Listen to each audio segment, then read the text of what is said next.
afternoon. It is Monday, October 2nd, 2023, and it's a glorious day. It's super hot, a little winded as you can tell by the shaky cam. It's quite windy as well. That's not what makes it great. Because today, Northstar is no longer the worst commuter rail agency in the country. But more on that in a second. First I gotta find a way how to get over there. I'd like it if there was just a go-to reader here I could just walk over. I guess I'll have to go some other way. Okay, there's gotta be a better way to do this, because the way I did was come up there and I have to bike along this. This is 4th Street. This is basically a glorified on-ramp to 394. So people go really fast. It's 2 lanes wide. There's no parking, no shoulder. It's not great. We need a better way to get over there. Very strange just walking my bike through the building like this, but, you know, if I'm supposed to do it, I'll do it.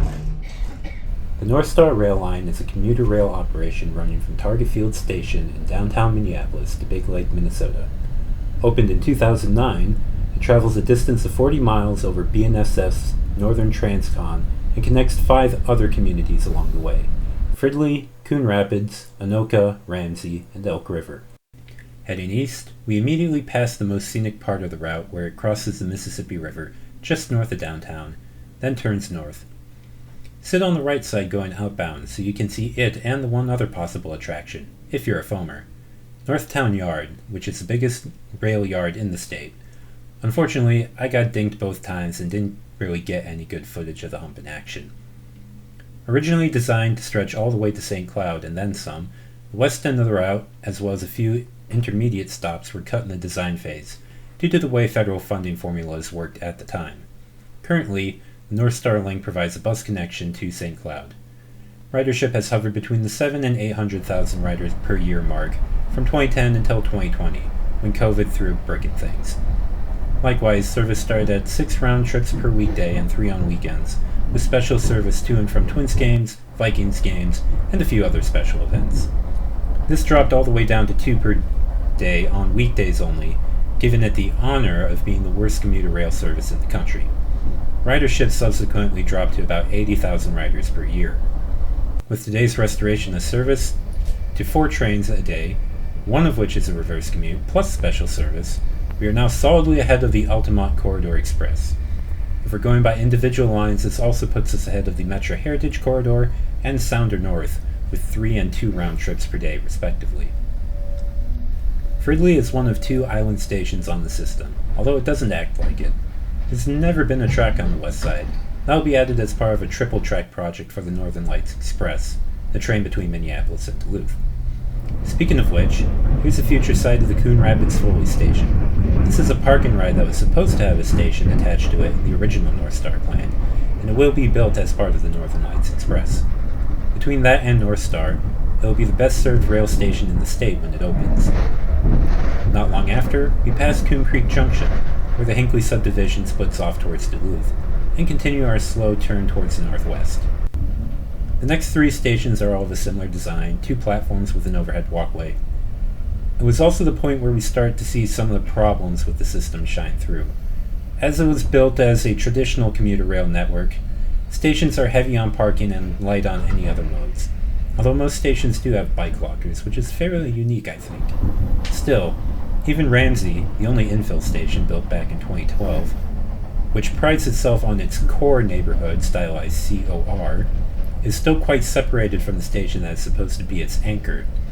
I think a microcosm of this is how the 5/1 across the street has a parking ramp as the closest part to the station.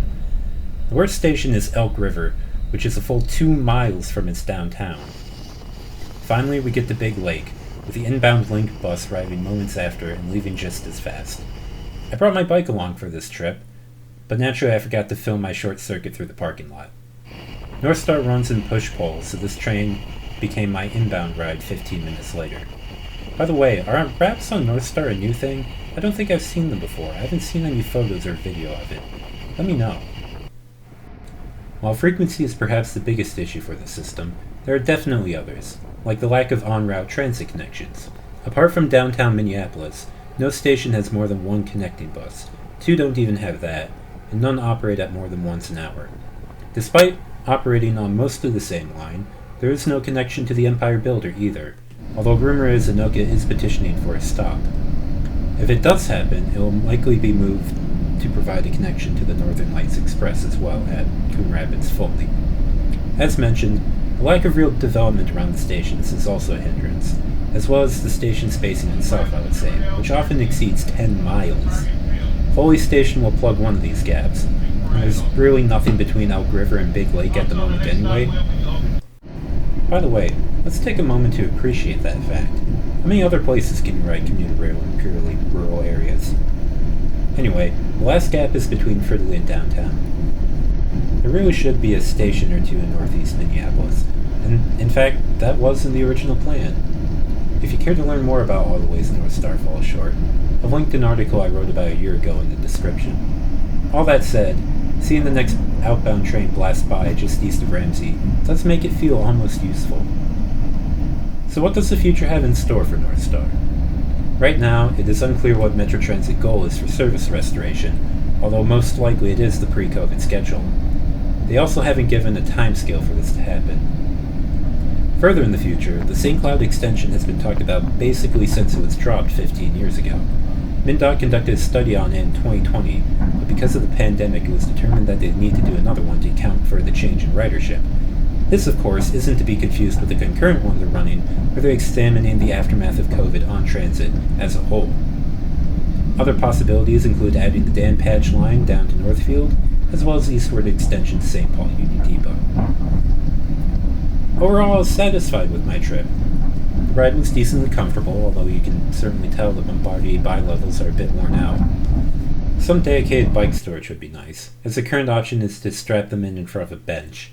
2 bike spots is sometimes too few on a 40-foot bus, yet each car has the same number of bike spots for 5 times the people.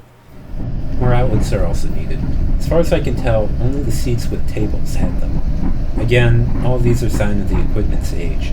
The iPhone was only 2 years old when this line opened, and the only kind of multimodal transit people understood back then were parking rides.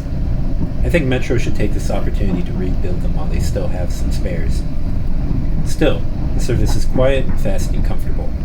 About the most you can ask for with something like this, and it certainly beats driving. On a good day, I can maybe drive the route faster. Looking at the lines of traffic on Highway 10, 169, and 694 as we breeze by, I wonder if anything short of 2 hours is possible in rush hour traffic.